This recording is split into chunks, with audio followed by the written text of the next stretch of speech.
আসসালামু আলাইকুম। প্রিয় ভাই, দেখেন একটি কাঁচা জীবন্ত গাছকে দেখেন ওই পোকা খেয়ে দিচ্ছে। এই দেখেন, ওরা কিন্তু একটা জীবন্ত গাছ নষ্ট করে দিচ্ছে। তো এর জন্য ওরা কী করতে হবে, এগুলাকে একটু সরিয়ে দিতে হবে।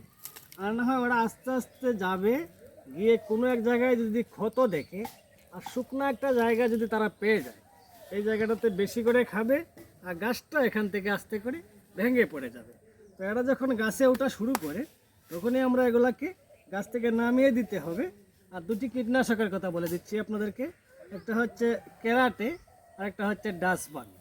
যে কোনো একটি কীটনাশক পার লিটারে 2 মিলি করে আপনি যদি গাছের এই জায়গাটাতে সুন্দর করে ভিজিয়ে স্প্রে করে দেন, তাহলে ওরা আর উঠবে না, নষ্ট হয়ে যাবে। তবে দেওয়ার আগে অবশ্যই ওদের ঘরগুলাকে একটু ভেঙে দেবেন।